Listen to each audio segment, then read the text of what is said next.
Bueno, muchas gracias a todos, la verdad que increíble las charlas. Ahora vamos a pasar al momento de discusión de historias clínicas. Presencialmente vamos a hacer 3 grupos, así que les pedimos que se repartan en 3 mesas, ya están asignados los moderadores que los van a acompañar, y virtual también se les va a generar automático en el Zoom, van a quedar como mini salas, también se van a hacer 3. Les agradecemos que participen a todos, que los que están virtual los invitamos a prender la cámara y también participar. Bueno, muchas gracias a todos. Vamos a comentar ahora con el panel las historias clínicas. Vamos a tratar también de traducir las dudas que se generaron en los grupos y cualquier cosa al final de cada caso, si hay algo sin resolver nos avisa, ¿sí? Voy a leer primero la viñeta. Este es un paciente de 79 años, de sexo femenino, con patología osteoarticular, que deambula lento con auxiliar de marcha, es independiente para las actividades básicas de la vida diaria, pero requiere ayuda en las tareas del hogar y en mandados. Tuvo una caída intradomiciliaria en 2024, una depresión en tratamiento, no tiene deterioro cognitivo, tiene una buena vida de relación, realiza actividades extradomiciliarias esporádicas. Tiene cardiopatía isquémica con angioplastia de la columna derecha previamente, por un infarto inferior. Es hipertensa y diabética no insulinizada. La medicación habitual es losartán, rosuvastatina, sertralina y metformina.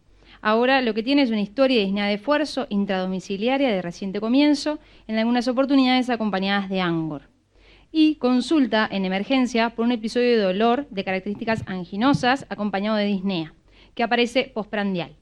Del examen clínico se destaca en lo cardiovascular un ritmo regular, con un soplo velocistólico que borra el segundo ruido, una presión arterial de 150-90, crepitantes gruesos en base, está saturando normalmente en vea y está eupneica.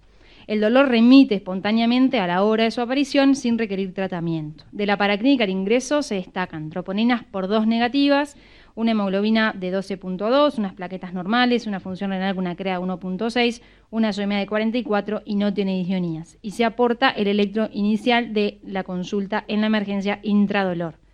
Y bueno, la verdad, la pregunta al primero que se anime a participar es a ver qué planteo clínico inicial hacemos en esta paciente que se presenta con ANGOR, una historia de disnea, un soplo al examen físico y electro. ¿Cómo catalogaríamos el planteo clínico inicial? Bueno,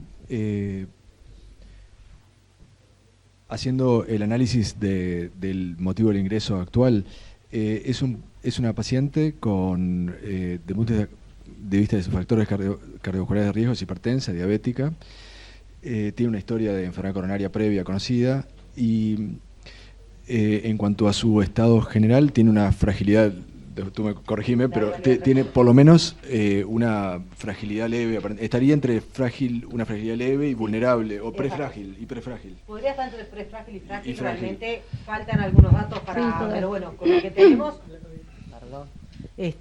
los discutieron también, en realidad tenemos algunos datos, por lo menos para hablar que, prefrágil puede estar, y o sea, que tenía actividades extradomiciliarias, en realidad, que ha declinado en función de la disnea, ¿no? Bien. Ingresa por un cuadro agudo, que es un síndrome coronario agudo, no tiene elevación de troponinas, por lo tanto es un ANGOR inestable, o sea que el primer diagnóstico es ANGOR inestable en un paciente con los factores de riesgo conocidos, en una paciente prefrágil, sería un poco el análisis inicial, ¿no? Perfecto. ¿Y cómo complementaríamos la valoración en esta paciente en la emergencia? Con este electro que llama la atención, con troponinas negativas. Bueno, perdón, me faltó decir una cosa, que del examen clínico, que era ese soplo de estenosis aórtica que nos obliga a tomarlo en cuenta para definir la conducta.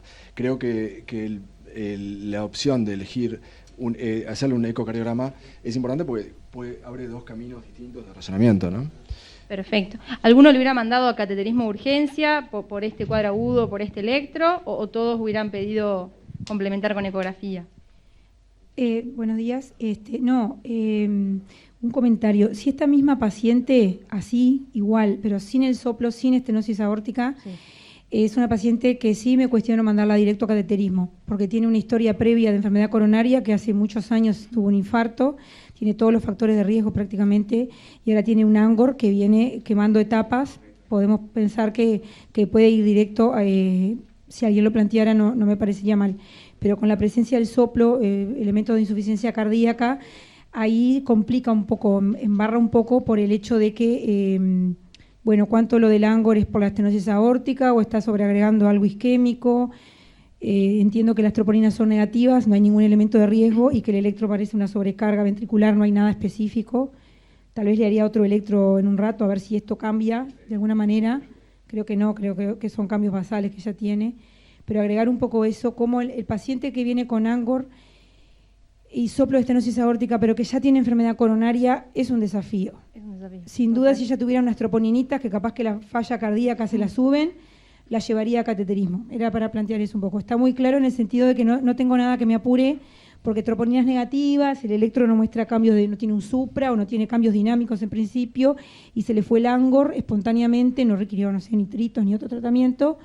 Estoy de acuerdo que hay que tomarse un poco para pensar y hacerle un ecocardiograma. Sí, me faltó decir una cosita nomás. Creo que tenemos que, además, estratificar el riesgo de este ángulo inestable, más allá de lo que dijo Ivana, ¿no? Este ángulo inestable es de bajo, moderado o riesgo si fuera un ángulo inestable teniendo en cuenta, sin tener en cuenta la estenosis aórtica, ¿no? Creo que tiene elementos de por lo menos de moderado riesgo. Duró 1 hora, tiene cambios en el CTE. Los estertores parece que no son por insuficiencia cardíaca, parece que son por patología previa, pero esos dos elementos, y la edad y diabético, ¿no? Una sola cosita que transmite bastante bien la historia en realidad es la presentación atípica en los adultos mayores, ¿no? Que bueno, tiene estertores crepitantes, vivasales en realidad, que no parece ser mucho de insuficiencia cardíaca o sí, un dolor que se dio espontáneamente, o sea, la presentación atípica en los adultos mayores es muy frecuente, entonces y una disnea en realidad, por eso, tomarse el tiempo y ver, porque muchas veces hay síntomas que son presentación de otra cosa, entonces tomarse el tiempo creo que está bien también. Perfecto. Y bueno, en este caso, tal cual, se planteó primero, bueno, avanzar en la valvulopatía, saber en qué paciente estamos planteados para después seguirlo pensando. El ecocardiograma que se hizo informaba un ventrículo izquierdo de dimensiones normales, con un espesor parietal aumentado, una quinesia inferoseptal basal e inferior basal de aspecto secuelar. Acordamos que tenía un infarto previo, con una FEB en el límite inferior de la normalidad en 54%. Un patrón de llenado del BI pseudonormal, una aurícula izquierda severamente dilatada, una aurícula derecha normal y un BD normal, y sobre la válvula aórtica, una válvula aórtica trivalva, fibrocalcificada, con restricción de apertura en grado severo, un área por ecuación de continuidad de 0,5, una velocidad máxima de 5,6, un gradiente máximo 125 y medio de 86, un coeficiente de obstrucción 0,15 y una insuficiencia aórtica leve. No quedan muchas dudas respecto al diagnóstico de la estenosis aórtica, ¿está? Y una válvula mitral calcificada con insuficiencia leve y sin datos para estimar la PSAP. Ahora sí, con este eco, sabiendo que la paciente, bueno, como decíamos, tiene cardiopatía previa, consulta por Angor, pero ya tiene capaz algún antecedente de que no venía sin síntomas, que venía asintomática, es todo la válvula, pero puede tener enfermedad coronaria, ¿cómo seguiríamos? ¿Iríamos por la válvula o atenderíamos el cateterismo en esta internación también? ¿Qué nos gustaría ver, Johan? ¿Qué te parece? No, yo quiero ver que esto fue un punto de, creo que por lo menos en el grupo que yo participé, mucha discusión, ¿no? Porque, como dijeron, desde el punto de vista clínico a veces es muy difícil, ¿no? Determinar si ese dolor torácico tiene una característica de una coronopatía, de algo isquémico y no es algo asociado a su estenosis aórtica. Entonces, ese punto marca mucha dificultad en determinar esta pregunta, ¿no? Y también la pregunta o la respuesta de cuál es la causa de lo que le está produciendo los síntomas a la paciente es muy importante, ¿no? Porque determina cuál es la mejor terapia a seguir. Entonces, más que una respuesta que claramente no tengo, creo que estaría bueno preguntarle al cardiólogo, al hemodinamista, si hay alguna forma más de tratar de determinar, ¿no? O no hay una forma, ¿qué estrategia podríamos tener, ¿no? Porque clínicamente seguro está muy difícil y creo que es un punto importante en cómo seguir con la terapéutica de esta paciente, ¿no? Creo que además de ser una estenosis aórtica severa, es crítica, ¿no? Crítica, sí. Tiene los 3 criterios, gradiente medio, velocidad y área de crítica. O sea que esto lo orienta un poco más a la posibilidad de que sea por la estenosis aórtica severa, pero no tengo seguridad certeza de que no tenga una asociación de enfermedad coronaria, ¿no? En este momento a mí sí me gustaría saber la anatomía coronaria, si me hicieran la consulta. Entonces ahí uno se plantea cuál es la mejor forma de ver la anatomía coronaria. Podría plantearse un estudio no invasivo de la anatomía coronaria, pero tendría que hablar las expertas de imagen, puede estar sesgado por la presencia de calcio y ver qué rendimiento podría tener, pero nunca olvidarse de esa posibilidad.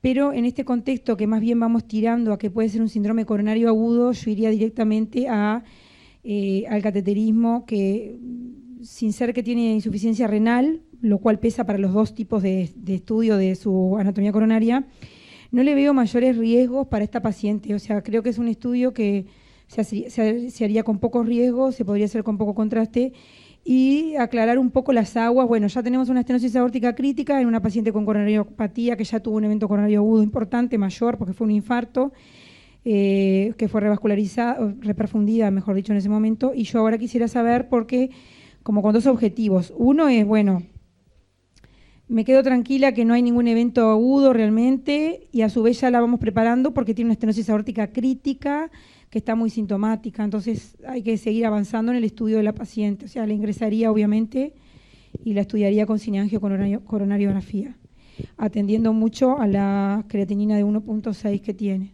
Perfecto.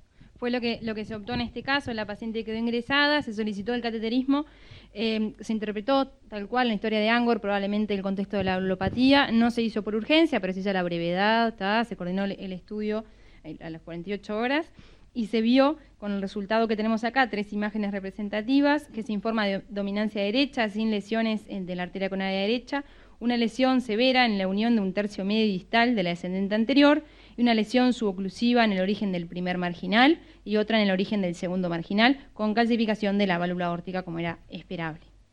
Entonces ahora sí, ahora sabemos que la paciente tiene una estenosis aórtica crítica, tiene la enfermedad coronaria que ya dijimos, y ahora, bueno, a ver cómo seguiríamos avanzando. No sé, Natalia, vos, si tuvieras esta paciente, ¿qué te inspiraría primero a atender o con quién harías la consulta?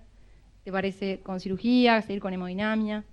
Bien, obviamente que el equipo multidisciplinario es indispensable, obviamente, tener en cuenta la funcionalidad previa, este planteo de prefragilidad, de quizás ser un poco más invasivos en esta paciente. Tenemos que solucionar 2 cosas, ¿no? Porque creo que tiene 2 cosas, y saber cómo estaba previamente me van a ayudar en realidad a hacer lo que digo, más invasivos en las indicaciones y tratar de volverla a su mismo estilo de vida. Sé que si soluciono una cosa y me queda la otra, va a estar limitada la paciente de vuelta por síntomas. No parece por la historia tener alguna otra enfermedad que limite su vida a corto, mediano y largo plazo en realidad. Parece ser la patología y los síntomas cardiovasculares lo principal que la está haciendo declinar, y digo, bueno, aparentemente tiene un buen estado funcional previo, así que hablarlo en el equipo. Bien. En esta oportunidad se decidió hacer la consulta con el equipo de cirugía cardíaca, donde ellos nos respondieron que consideraban que era una paciente añosa, frágil, con escasa movilidad, que le limitaría la rehabilitación posoperatoria, considerando probablemente que sería también una cirugía combinada en esta paciente, y entonces optó por seguir con la vía de la TAVI. Preguntarte, Ivana, ¿qué opinás respecto capaz a las lesiones coronarias? En esta oportunidad se puso solamente la TAVI y se quedó como en un segundo plano la arteriopatía, pero bueno, a ver si vos considerás lo mismo o cómo se hubiera actuado. Bueno, quizá primero un poco que yo no sé en qué momento fue esta historia, pero capaz que a la luz de la evidencia actual, capaz que en mi caso yo hubiera preferido ir directamente a la indicación de TAVI, según lo que hubiera discutido el equipo multidisciplinario, obviamente. Y esto es todo un gris que me estás planteando, muy complejo. Y si bien la evidencia va como que a tratar las lesiones en los asintomáticos, lesiones de DEA proximal, tronco, de vasos principales, está difícil en esta paciente porque ingresa con un cuadro de Angor, de todo lo que venimos analizando, que tiene, o sea, no es una sintomática previa. En algún momento ella tuvo un evento. La clase funcional me cuesta, o sea, Creo que seguramente esta paciente ha venido con el correr de los meses o años bajando Sí. su clase funcional vinculada a una estenosis aórtica que se fue cruzando. La clase funcional con la severidad de la estenosis aórtica, por lo tanto es posible que haya quedado como medio solapada la coronariopatía. Y ya tuvo un evento mayor y tiene lesiones críticas. Entonces digo que ahí no hay que ser yo no sería muy fundamentalista, sí, no. Si esta paciente fuera una coronariopatía que se desconocía, asintomática y hubiera ingresado por las vías de la estenosis aórtica Bien. solamente, Entiendo. no lo hubiera revascularizado probablemente.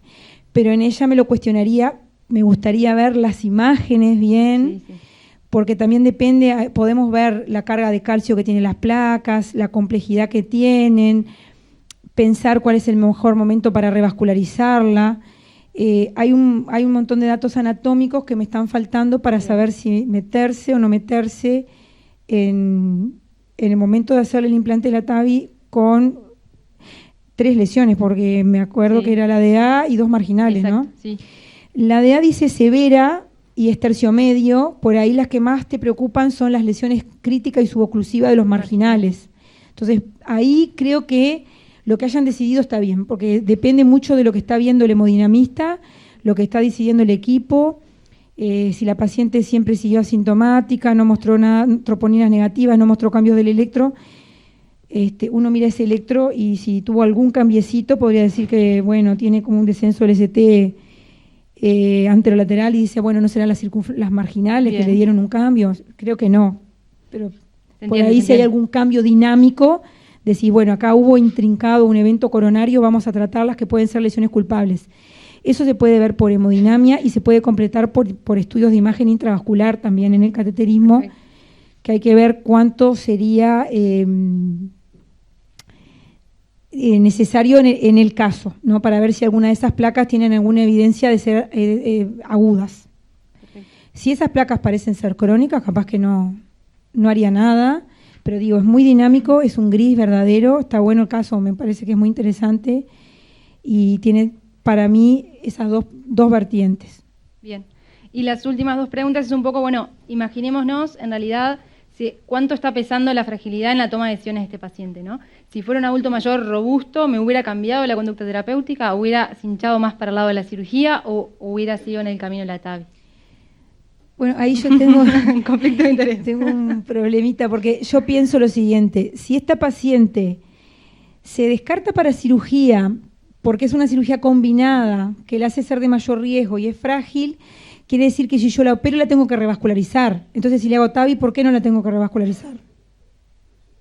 O sea, si se opera se revasculariza, pero si se hace TAVI no. Es complejo, todavía la evidencia, o sea, esto va a seguir avanzando, pero para mí es TAVI de entrada, por eso está... Bien. Bien, perfecto. Independientemente de la fragilidad o de la robustez Sí, del paciente. En una este caso. paciente de 79 años Sí. ya Perfecto. aplica para ponerse una TAVI. Bien. La guía nueva de la ESCA ahora bajaron la edad de la TAVI a 70 años. Podemos discutir en otro capítulo eso. En la mesa pasó esta discusión, ¿no? Bien. Obviamente que el caso gris es donde más discutimos en realidad. Si bien la siguiente pregunta te dice si fuera una paciente robusta, y de vuelta, faltarían datos para poder evaluar la fragilidad de la paciente, quizás está bastante bien, para mí como geriatra 79 años, es bastante joven de entre los pacientes que tengo, y sí, claro, no es de los pacientes más añosos y de hecho no me llama la atención, tiene una buena funcionalidad, insisto, o robusta o prefrágil, no son de los que uno dice, bueno, mucho más no le haría. Perdón.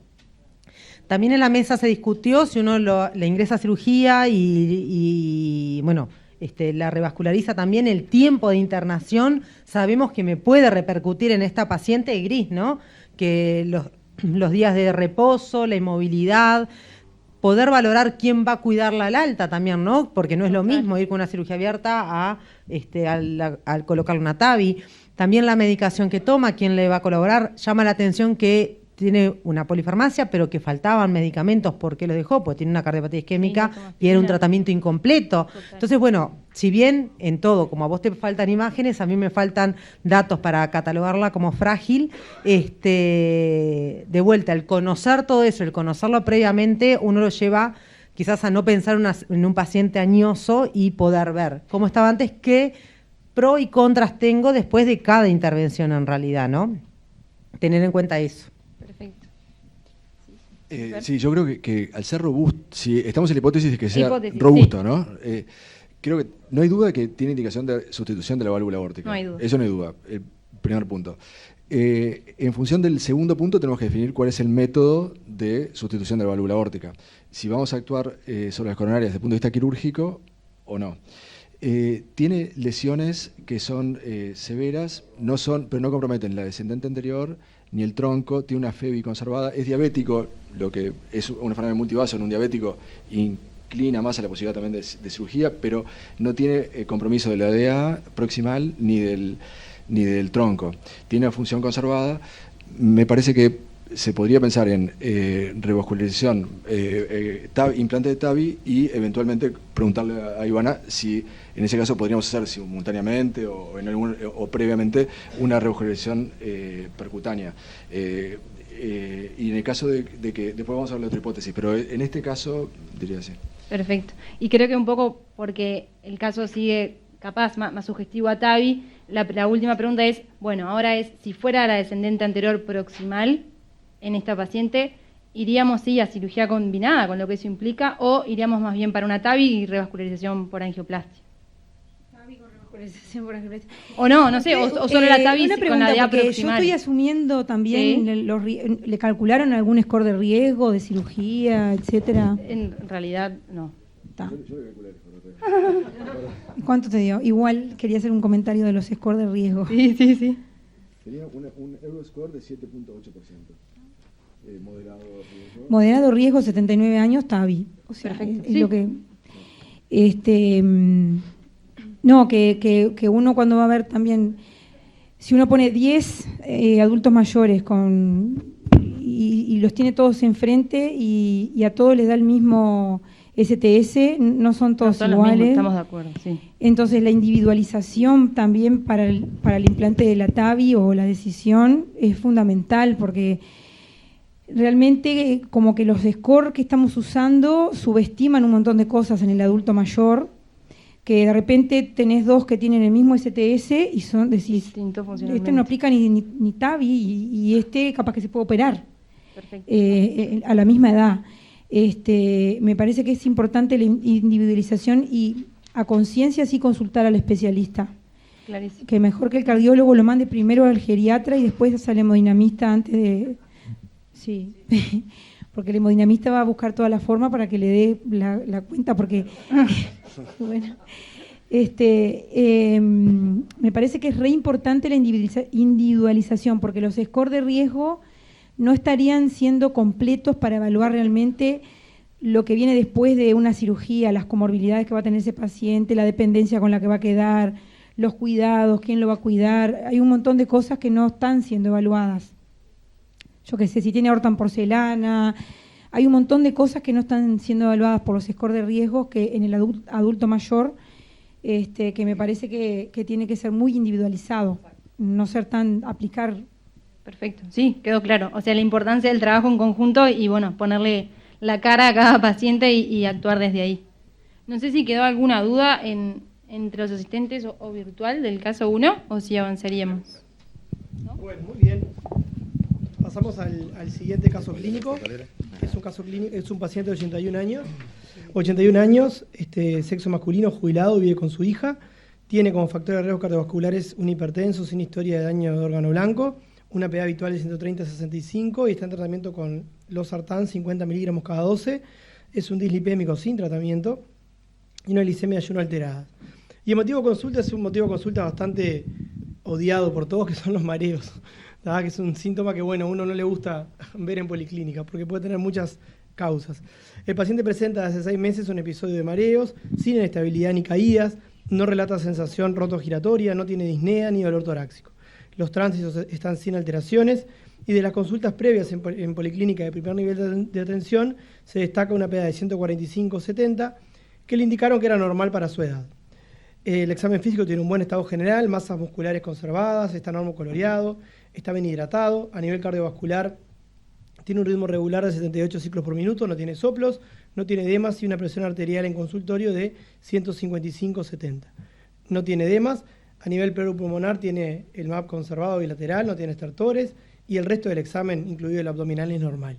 Y nos trae una paraclínica de control que tiene un hemograma que es normal, una creatina de 0,85, una ASO de 30, un ionograma normal, una glicemia de 113 miligramos de decilitro y un perfil lipídico donde se destacaba un colesterol total de 278 y un LDL de 187. Esos son los datos que tenemos del paciente. Entonces, bueno, la primera pregunta iba referida, ¿considera que este paciente es un anciano frágil? ¿En qué criterio se basa para definirlo? A ver, Natalia, sos la más indicada para ayudarnos. ¿Qué te parece? Bueno, obviamente que lo mismo, algunos datos nos faltan en realidad, con la edad solo no lo puedo catalogar, que viva con su hija, hoy en día también tenemos, no quiere decir que sea dependiente en realidad, puede vivir con la hija y nada más, no tiene, es hipertenso, si uno le aplica el índice del Charson no tiene comorbilidades en realidad, tiene un tratamiento en principio y en una primera instancia, en un primer contacto con el paciente, un antihipertensivo adecuado en adultos mayores, y bueno, a ver, catalogarlo como frágil no puedo yo, con estos datos no puedo, me falta mucha información. Tengo controles de presión en consultorio un poco más elevados de lo que dice en domicilio, sabemos que en consulta muchas veces pasa y tomar una decisión de cambiar, aumentar o sustituir en este caso un antihipertensivo por el control de la PA en el consultorio a veces es un poco más riesgoso en adultos mayores. Insisto, no sé si es frágil, robusto o prefrágil, pero tampoco me gustaría que tenga hipotensión el señor, ¿no? Como para empezar a agregarle problemas o síndromes geriátricos que pueden aparecer. Me faltan unos cuantos datos para muchas decisiones. Bien, ahí en la historia clínica se desprende un dato, si bien faltan, que tienen las masas musculares conservadas. Bueno, eso podría ser, si bien faltan datos, un elemento de, por lo menos que no está, no tiene una sarcopenia en principio. En principio, masas musculares conservadas, obviamente que es un signo bastante indirecto, exacto. Pero bueno, no tengo otras historias totalmente. Que me diga que estuvo caído, que no pudo levantarse. Bien. No tengo más nada. Perfecto. Bien. En la segunda, la respuesta del grupo, de todos los grupos, fue más o menos parecida. Si bien en principio no parece un anciano frágil, faltan datos para poder hacer o tener una conclusión clara al respecto de eso. La segunda pregunta era ¿a qué atribuye los síntomas del paciente, esos mareos que tenía? Johan, vos que te volviste experto en hipertensión en el adulto mayor, ¿qué nos puedes decir de esos síntomas? Primero, que claramente es un síntoma muy inespecífico, y segundo, que lo que uno debe tener con seguridad o pensar o tratar de descartar es que esos síntomas no sean atribuibles a alguna patología que te genere más preocupación, ¿no? Y creo que en el contexto de alguien hipertenso o en antihipertensivos, lo que te preocupa más es la hipotensión o la hipotensión ortostática, ¿no? Y por eso, como bien lo decía, si bien aparentemente tiene presiones arteriales de 130 previas como habitual, tiene presiones un poco más elevadas en diferentes consultas, ¿no? Que eso hay que tenerlo en cuenta, porque obviamente también es cierta la hipertensión de bata blanca, ¿no? Que puede ser un aspecto que le esté pasando a este paciente, ¿no? Y lo otro que es muy importante en la valoración clínica inicial del paciente, que nos falta también acá, es la toma de la presión arterial en diferentes posiciones, ¿no? Tomar la presión arterial sentado, acostado y de pie, un poco para valorar obviamente la hipotensión ortostática como síntomas de este paciente. Después, no, por lo que se desprende de la historia, no tiene como otra sintomatología que te oriente que a otra patología cardiovascular esté explicando los síntomas, ¿no? Entonces yo creo que me centraría principalmente en monitorizar y esa presión arterial de una forma más adecuada, ¿no? Creo que iría por ese lado. Sí. Bien, Fernando, ¿y quieren decir algo? ¿El resto de los panelistas? Sí, estoy de acuerdo. Me parece que tener en cuenta riesgos, beneficios, y si en función de esa monitorización que él comentaba, surge que hay realmente una hipertensión, bueno, los estudios recientes justifican de alguna manera progresar en otro fármaco antihipertensivo en este caso, ¿no? Perfecto, sí. Y eso va, Ivana, ¿querés decir algo? No. Bien, eso va con la tercera pregunta que ¿qué consideraciones o qué consideraría con respecto al control de PA y al tratamiento de esta hipertensión, con esas cifras que tenemos en este paciente? Y si usted, porque surgió en las discusiones de acá de los grupos, es que muchos le pedían un mapa, para ver el control de la PA. ¿Qué sugieren ustedes? ¿Están de acuerdo con agregar un nuevo hipertensivo o no? ¿Cuál sería ese? ¿Qué objetivos buscamos de presión en este paciente? Y bueno, ¿y cómo lo controlaríamos? Yo creo que iría por ese camino, sí.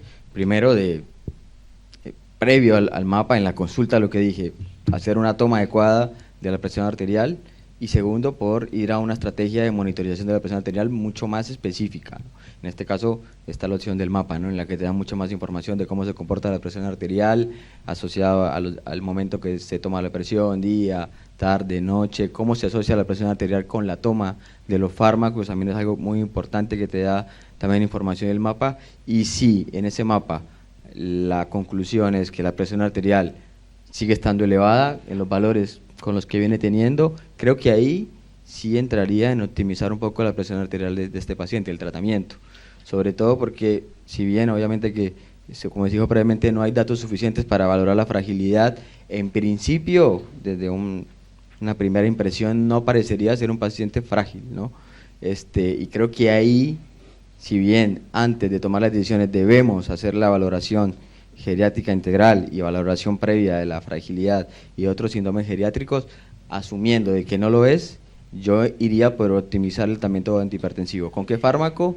Creo que él ya está con el losartán, que es un ARA2, iría o con diurético dietiazídico o con calcio antagonistas, iría con esa combinación, sabiendo que siempre ofrecerles fármacos o comprimidos que vengan con los polipíldoras o con los fármacos combinados, tiene demostrado que tiene mejor adherencia y beneficio.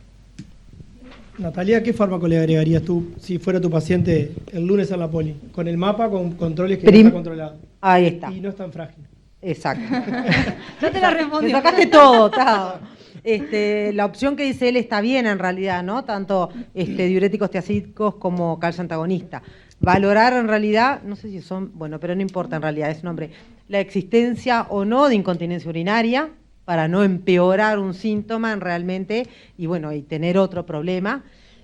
Pero sí, son los dos de primera línea de elección, dado que ya tiene un ARA2. Tener en cuenta una cosa, la hipotensión ortostática es sumamente frecuente, lo sabemos todos, en realidad lo podemos medir en el consultorio, como decís vos, debemos de hacerlo, ver si los mareos o los síntomas van después de la toma de los medicamentos, no darlos tan tarde, los antihipertensivos, a las 18 horas, el que va en la noche.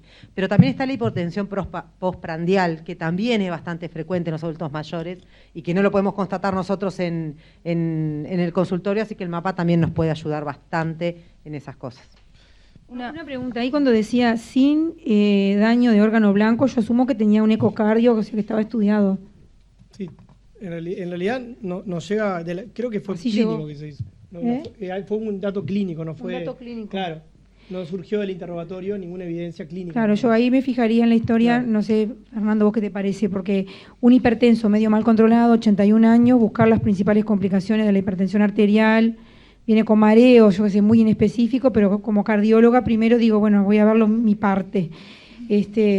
Asumo que dice sin daño de órgano blanco, pero no sé si ahora si te parece pertinente Sí. actualizar un ecocardiograma, Sí, si es que lo tenía. Sí, totalmente de acuerdo.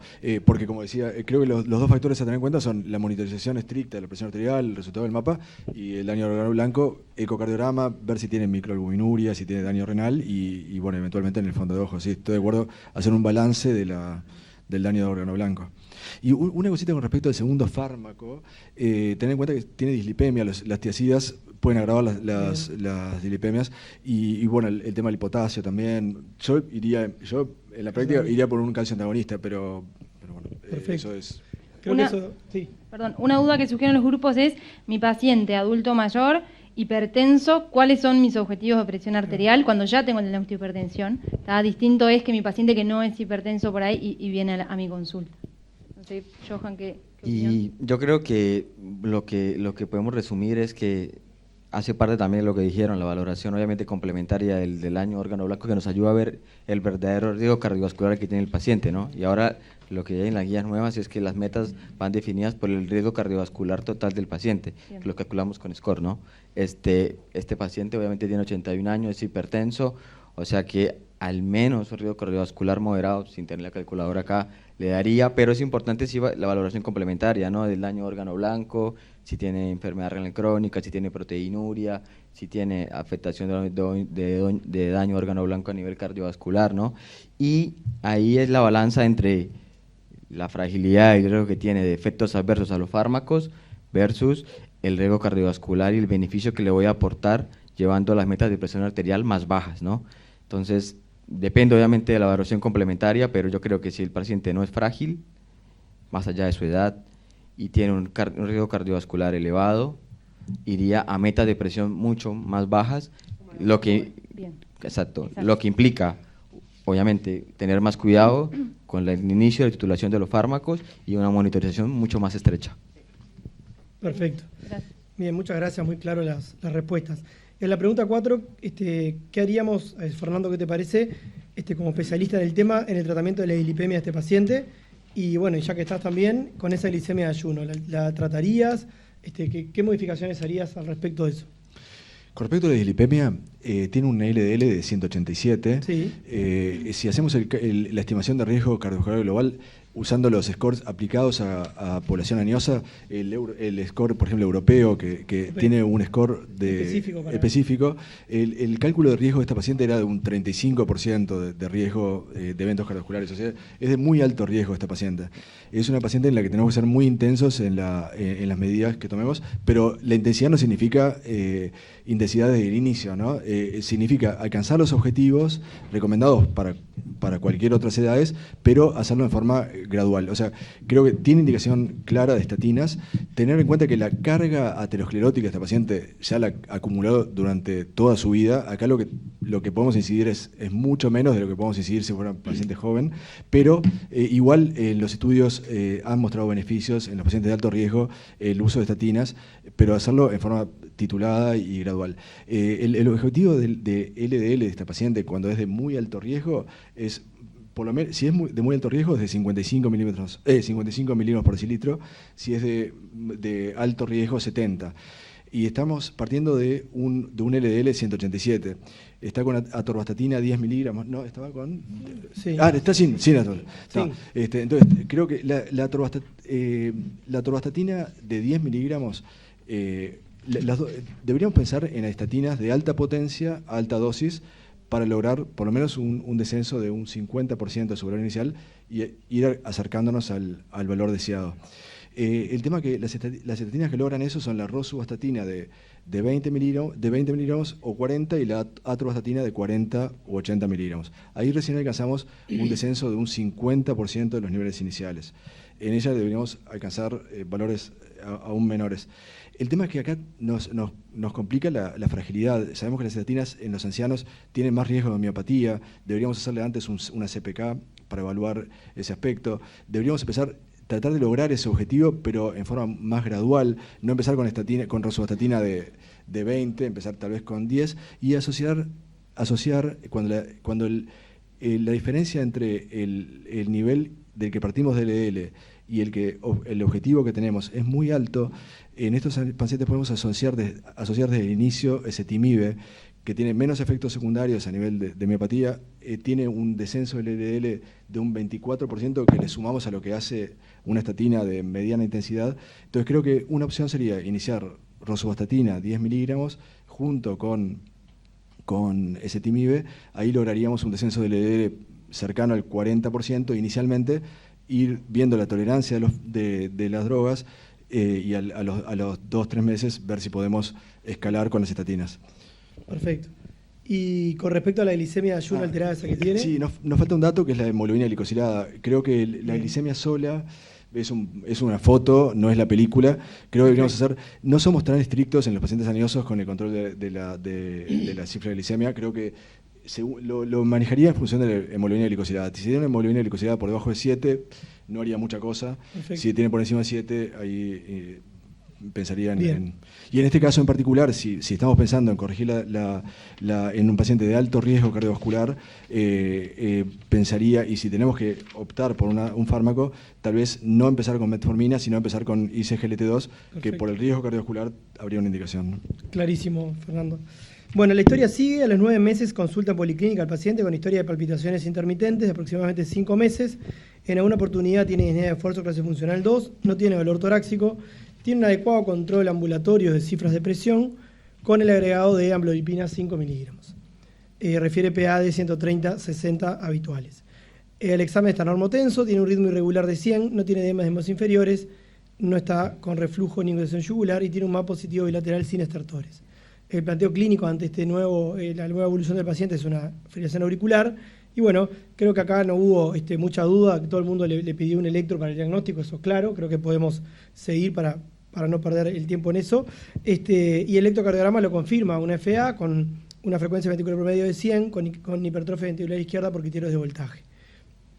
La sexta pregunta es, solicitaría algunos estudios adicionales, y ahí había opciones, donde la A era el PRO-BNP, la B era el PRO-BNP, radiografía y ecocardio, la C era el PRO-BNP, radiografía de tórax y centellograma cardíaco. Y bueno, la mayoría de los grupos puso la opción B, que le pediría un PRO-BNP, una radiografía de tórax y un eco transtorácico. No sé, Ivana, si querés decir algo, ¿estás de acuerdo con estas opciones que marcó el auditorio? ¿O qué le pedirías tú? ¿Qué marcaron? Marcaron placa, ecocardio y un PRO-BNP. Sí, estoy de acuerdo. No, me quedé pensando el mareo, qué le pasó con los mareos y se transformaron en palpitaciones los mareos. Se curó de los mareos y entonces con el diario del lunes digo, si no habría que haber analizado mejor, porque mareos, le iba a decir a Natalia, mareos, yo qué sé, estoy muy lejos de esa parte del adulto mayor con mareos. Yo veo tengo como un tubo así que es tipo control de angioplastia y de TAVI, mareos, y lo mío es todo electro, eco, mapa, holter, cosas. O sea, yo en mi tubo lo que digo es, bueno, ¿por qué razón un adulto mayor de 81 años con una hipertensión mal controlada? Bueno, la complicación más frecuente es la fibrilación auricular, síntomas un poco inespecíficos, tiene mareo. Bueno, en mi tubo los mareos pueden ser una arritmia. Entonces yo quisiera preguntarte a ver si hubieras pensado al principio que podría ser una FA esto, o si se hubiera pedido un holter en ese momento, o no sé, un poco más de opinión de eso, porque veo que los mareos se le fueron y se transformaron en palpitaciones. Es más una pregunta. Bajó, de la cabeza bajó al corazón. Me quiero sacar una duda. Sí, capaz que era todo esto, no sé. La evaluación eléctrica, claramente, obviamente, ¿no? Hacer un electro, en el momento se le hizo un electro, que era normal, Sí, claro. solo un trazado ahí del momento. A ver, coincido con Rodrigo, mareo es un síntoma espantoso, porque pueden ser muchas cosas en realidad, más allá de lo más frecuente, como decimos, la hipotensión ortostática o la hipotensión por algún fármaco, bueno, igual seguir evaluando, ¿no? Si no parecía, pero también ver si es un síndrome vertiginoso, en realidad si es un síndrome vestibular, si es un EPPB, hay varias cosas. Es verdad que el electro en el momento dio normal, sí, seguir estudiándolo, pedirle un holter quizás también hubiera sido adecuado. En el primer contacto, bueno, no aparentaba, ¿no? Tampoco tenía otro síntoma. Volvimos a lo mismo, la sintomatología en el adulto mayor es muy inespecífica, ¿no? Pero bueno, sí, ameritaba estudiar un poquito más, sí. ¿Johan? Creo que eso es a resaltar muy importante eso, ¿no? La sintomatología inespecífica, y bueno, por lo menos tuvo síntomas, ¿no? Porque además hay unos que no tienen síntomas. Sabemos que la FA es su clínica, ¿no? Pero que también es cierto que es un paciente que tiene factores de riesgo para desarrollarla, la hipertensión, no sabemos el eco, si tenía la aurícula dilatada, ¿no? Pero también hay que saber que la fibrilación auricular tiene alta prevalencia en estos pacientes y agrega alta morbimortalidad, entonces es de gran importancia capaz cambiar el check, ¿no? Porque también para uno mismo, como internista, lo examino, no lo encuentro, le pido el electro, me quedo tranquilo, ¿no? Pero capaz no, porque a este paciente le va a agregar mucha más morbimortalidad que haga una ACV, un evento cerebrovascular isquémico, pero una FA que era su clínica o era con una manifestación atípica. Entonces ahí donde creo que capaz hay que pensarlo de esa forma, ¿no? Y cambiar un poco ese pensamiento y capaz avanzar un poco más en estudios para tratar de estar seguros que esto no es una patología cardiovascular, ¿no? Perfecto. Sí, la idea de la historia de los mareos retrospectivamente después era eso, pensar de eso y hablar de este tema que se salió a la luz. La siguiente pregunta Bueno, en realidad al paciente se le hizo un ProBNP que dio alterado, 670, una radiografía de tórax que tiene un aumento de la silueta cardíaca, no tiene derrame pleural, no tiene infiltrados, y un eco transtorácico que forma un ventrículo izquierdo de dimensiones normales con hipertrofia concéntrica leve, una FEBI conservada de 57%, auricolomegalia izquierda, patrón de relajación prolongada y función diastólica, y tiene una insuficiencia tricupidia leve que permite calcular la presión sistólica pulmonar de 39 milímetros de mercurio. Y la pregunta 7 con respecto a eso sería, con respecto a la FEA en este paciente, ¿qué tratamiento propone? Y las opciones eran control del ritmo con digoxina y anticoagulación, control del ritmo con betabloqueantes y anticoagulación, la C, control de frecuencia e iniciar anticoagulación, y solo anticoagulación. Johan, vos que preparaste el tema y ¿qué nos puedes decir qué harías en este paciente? No sé si está bien, vos qué harías, ¿no? Esa es la pregunta. No, igual si seguimos partiendo del punto de que no hay, es un paciente que no es frágil, ¿no? Que es robusto, Robustito. Sí, exacto. Usted tiene muchas dudas de eso, ¿no? Pero bueno, está bien. Eso es. Yo creo que en este escenario lo más seguro para el paciente es el control de la frecuencia y la anticoagulación, ¿no? Creo que si vamos por score le da puntos para criterio de anticoagulación. Capaz los scores de riesgo hemorrágico no darían tan altos en este paciente, ¿no? Porque no tiene como otras comorbilidades que generalmente son los que aumentan el riesgo también hemorrágico. Y yo creo que la conducta inicial más segura es control de frecuencia y anticoagulación. Después, en la evolución, capaz habría unas cosas que discutir más sobre eso, ¿no? Bien. ¿Los cardiólogos qué opinan? Sí, estoy totalmente de acuerdo. Tiene un chat-VAS por lo menos de 3, ¿no? Tiene más de 75 años, es hipertenso, o sea que la indicación es clara. El beneficio supera ampliamente el riesgo. Bien. Y como decía ella, que se caiga una vez por día es poco probable. Así que, y creo que un dato sobre la pregunta anterior, el NT-proBNP. Hay que tener en cuenta que en el paciente con fibrilación auricular el punto de corte es más bajo, es más alto que sin fibrilación auricular. No es tan alto este valor de NT-proBNP, teniendo en cuenta que tiene una FA, ¿no? Y con respecto a la anticoagulación, bueno, ahora vamos a hablar del fármaco, pero creo que él lo dijo muy claramente en la charla. Creo que tenemos que acostumbrarnos a usar siempre el cálculo del filtrado glomerular. Tenemos que calcularlo, porque uno a veces hace a ojímetro, bueno, tiene una función renal normal, y después hace el cálculo y no es función renal normal, y tenemos que hacer una dosis ajustada de anticoagulante. Entonces creo que es una herramienta que tenemos que tener como el estetoscopio. El filtrado glomerular con la creatinina siempre, y en función de eso, ver si tenemos que ajustar el fármaco, la dosis del fármaco o no. Pero el fármaco se lo dejo a él. Quería decir algo sobre el ProBNP que dijiste. Más o menos se dice que 1.4 veces es el valor del ProBNP en pacientes que tienen fibrilación auricular, ¿no? Digo, por lo diferencial con insuficiencia cardíaca, ¿no? Que es para lo que uno lo usa habitualmente, ¿no? Y también la edad.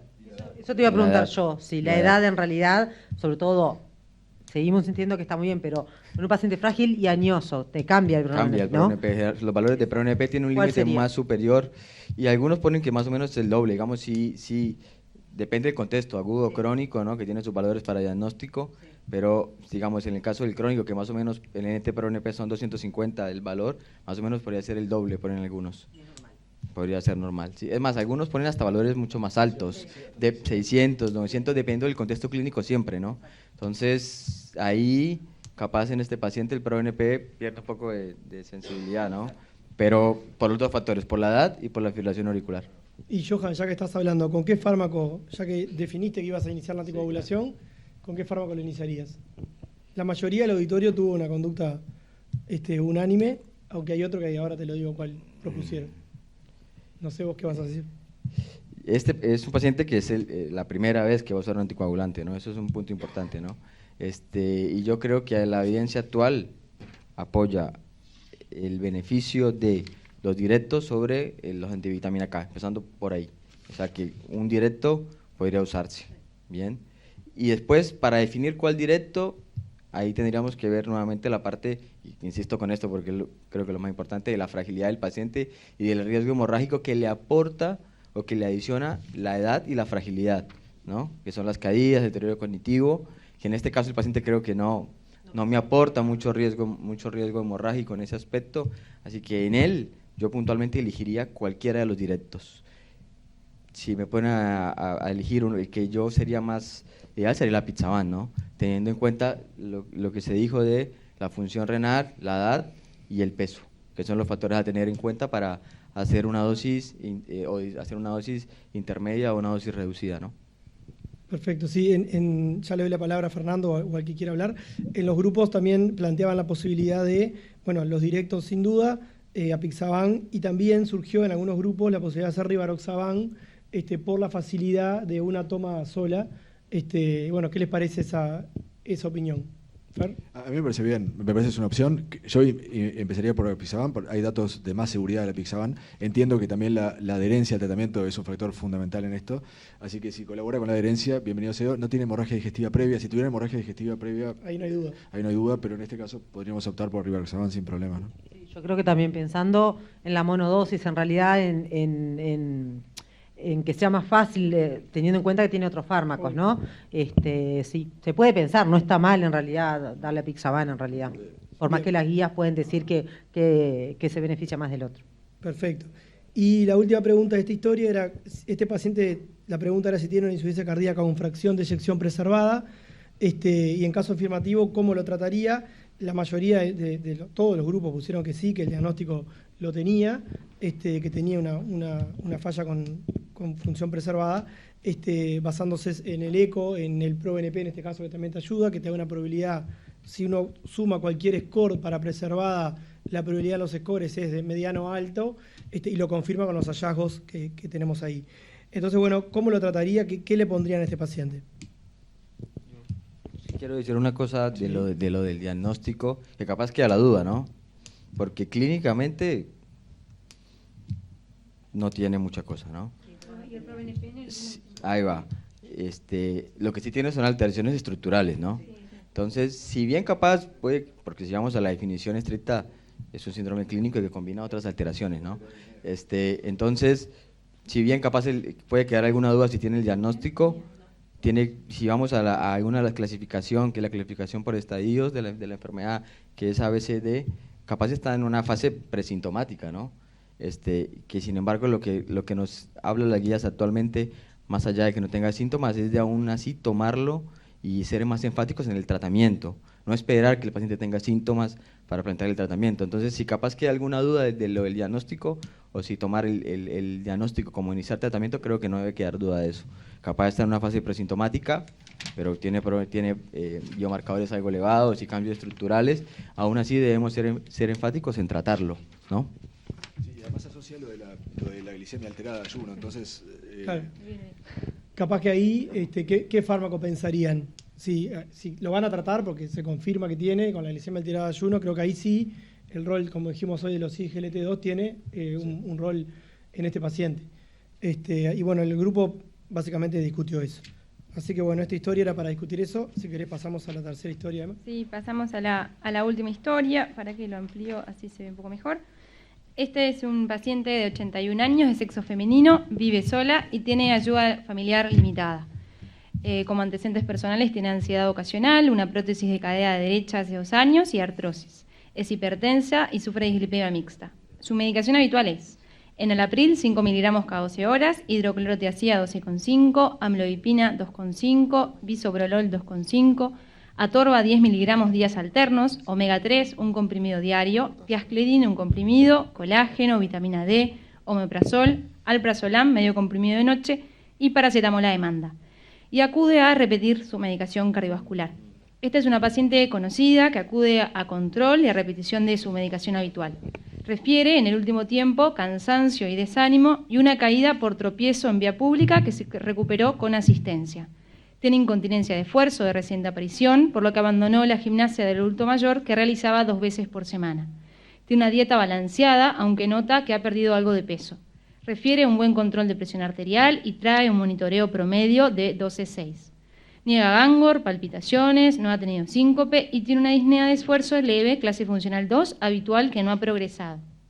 Del examen físico se destaca que está lúcida, normocoloreada, que tuvo una marcha lenta al ingresar al consultorio y dificultad al levantarse de la silla, unas masas musculares reducidas con índice de masa 21, una presión arterial de 130/80, un ritmo regular de 68 ciclos por minuto, sin soplo, sin elementos de hipervolemia, pleuropulmonar normal, un electro en el límite de la normalidad, un ritmo sinusal de 65, una P y un PR normales, un eje a -30, un QRS estrecho con repolarización normal y un QT de 430.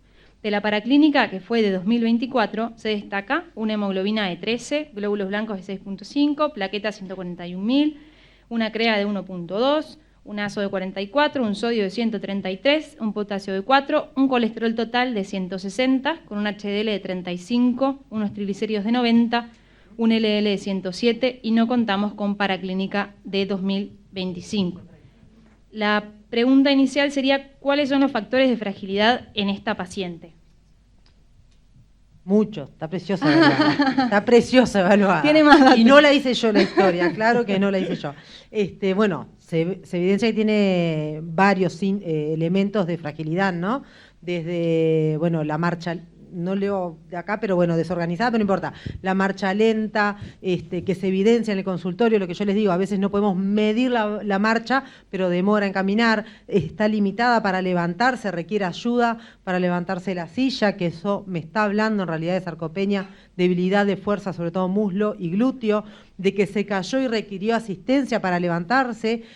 Es para otro tema, pero las caídas prolongadas, la limitación para levantarse es todo un tema.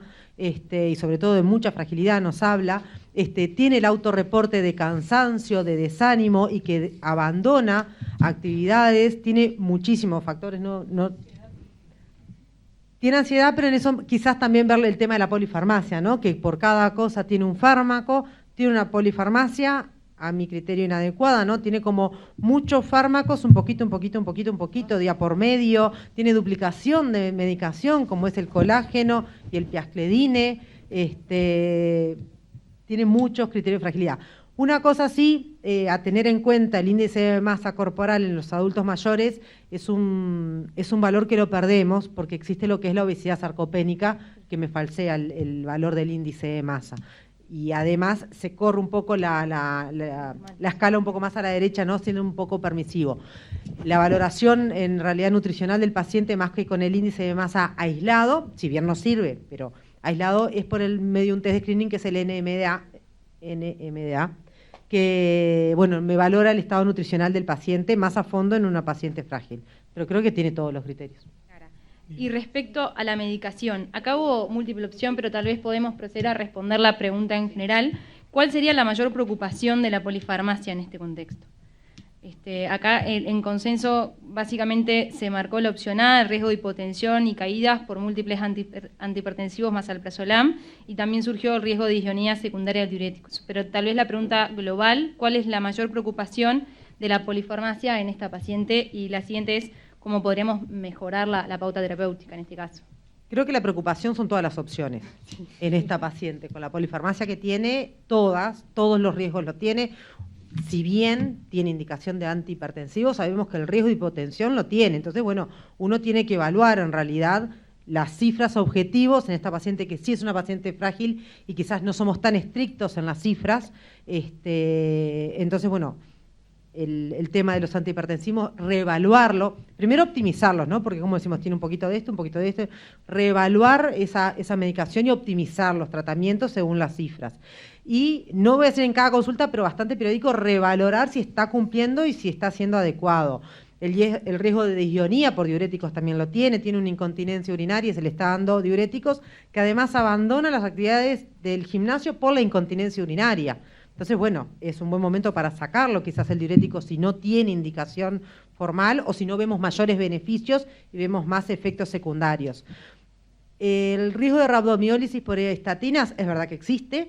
Por un lado, no hay que limitarse en dar estatinas si tiene un riesgo elevado, tampoco darlo día por medio, que sabemos que en realidad las guías, o sea, o doy el tratamiento o no lo doy. Dar día por medio por el riesgo de los efectos secundarios es más chancho en realidad, ¿no? Claro. Los beta bloqueantes es verdad que tienen mayor riesgo de bloquear los pacientes adultos mayores, más allá de las patologías cardiovasculares, ya tienen una bradicardia senil, y bueno, y tenemos que revalorar la indicación, si lo requiere o no. El omeprazol, que muchas veces se da como protección para todos, ver los efectos secundarios de otra medicación, y todo en el contexto de acordarse de tomarlo, cómo lo toma, dónde, ¿no? Todo eso. Así que todos los riesgos de eso, todos. Bien, y acá capaz la pregunta, Johan, ¿qué pensás vos la mejor estrategia de desprescripción y optimización farmacológica? Que un poco, bueno, trajo Natalia sobre la mesa, pero pongo la viñeta. Yo creo que en esta paciente iría con esa estrategia de desprescripción, ¿no? Sí, que, como les mostré en el estudio, es segura con respecto y siempre valorando obviamente lo que le ofrecemos como beneficio cardiovascular, que creo que en ella hay fármacos que claramente no le ofrecen mucho beneficio en ese aspecto, ¿no? Y seguro los betabloqueantes creo que los sacaría, además que son dosis bajas igual, pero no le está ofreciendo ningún beneficio y... No le toques el colágeno, por favor. No. Qué difícil a veces desprescribir, ¿no? En la consulta. Y capaz la hidroclorotiazida, que creo que es un fármaco que tampoco iría mucho en esta paciente, ¿no? Así que eso desde el punto de vista cardiovascular. Lo que dijeron de las estatinas, capaz sí, ¿no? Ver, porque 10 miligramos de atorvastatina, no sabe, el LL no me acuerdo cuánto era. Y aparte día por medio, o sea, no le estamos dando ningún beneficio a eso y establecer bien cuál es el riesgo cardiovascular, cuáles son las metas en cada paciente, claramente en una paciente que tiene una fragilidad importante, así que debemos ser un poco más restrictivos con las metas que nos planteamos en esta paciente, ¿no? Y sobre todo un tratamiento individualizado, y en esto de que la fragilidad es algo dinámico, volver a llevarla a las actividades de ejercicio físico, ¿no? Obviamente que adecuado a la paciente, individualizado a la paciente, pero era algo que hacía, y creo que hay muchas cosas a corregir que podemos inclinar la balanza, llevarla quizás a ser más prefrágil y evitar las complicaciones. Bueno, el plan terapéutico un poco se comentó, y sobre todo, ¿qué recomendaciones sobre el estilo de vida del ejercicio físico le haríamos? ¿Haríamos recomendaciones higiénico-dietéticas también en estos pacientes? Individualizado, de vuelta, ¿no? La idea no es tampoco restringir, porque sabemos que la malnutrición y la desnutrición, por más que a veces hay una obesidad sarcopénica, existe la malnutrición. El ejercicio físico está recontra demostrado, como dijiste, es en realidad el beneficio no solo en el adulto joven, sino mantenerlo en el adulto mayor, adecuado al paciente, individualizado a las capacidades que tiene el paciente, pero siempre sí, se ve el beneficio. Los cambios de estilo de vida individualizado en el adulto mayor se mantiene, por supuesto. Sí, yo creo que volver un poco al concepto de hoy de que tú decías, de que la fragilidad no es algo estático y siempre en descenso. Creo que podemos fijarnos, cada uno en su ámbito, intervenir sobre la fragilidad, ¿no? Porque creo que es fundamental y es sencillo, es estimularlos a actividad física, de fuerza. Exacto, mantener el estilo de vida, ver qué cosas reversibles hay, porque muchas veces hay cosas, como les dije en la presentación, que se tienen en cuenta porque, bueno, es adulto mayor y le pasa, es viejito y le pasa, y no siempre es así. Claro. Es verdad que hay cosas que no podemos modificar en realidad, pero sí, siempre intentar modificar y siempre llevarlo para el más sano, más prefrágil y evitar, vamos a decir, iatrogenia en realidad. Bien, creo que cumplimos con el tiempo cumplimos pactado. Nada, brevemente haciendo un resumen final de lo que fue la mañana de hoy. Primero Natalia nos empezó a hablar del tema con la fragilidad, los scores diferentes que hay, el score de Fried, del Edmonton, la importancia de cuantificarla. Después también nos habló de cómo abordar esa fragilidad y la importancia de la polifarmacia, que también hay scores, el Start-Stop, el Beers, Bien, perfecto. Después nos habló también de la valoración geriátrica integral y la importancia de la sarcopenia en todo esto. Después llegó el turno de Fernando, que bueno, reforzó lo que había dicho Natalia y nos mostró la evidencia que había disponible sobre las conductas invasivas en diferentes escenarios, ¿no? En el síndrome coronario agudo, en las valvulopatías. Nos habló también de qué era la futilidad, cómo implementarla, y hasta nos invitó a jugar al pádel, la nota acá. Así que bueno, esa es otra cosa importante. Y después Johan también, bueno, habló de las patologías más frecuentes o cómo se presentan en el adulto mayor, de la FA, de la hipertensión y la insuficiencia cardíaca, y bueno, qué estrategias tenemos que tener en este grupo de pacientes. Y luego en la discusión sumamos a Ivana a la discusión, que también nos ilustró con la parte más invasiva del hemodinamista, que fue la verdad que muy, muy bueno es su aporte. Así que bueno, agradecer a los que concurrieron, agradecer a los moderadores, a la Sociedad de Cardiología por la invitación, y bueno, es un placer estar por acá. Así que bueno, muchas gracias a todos. Gracias por haber venido y por participar.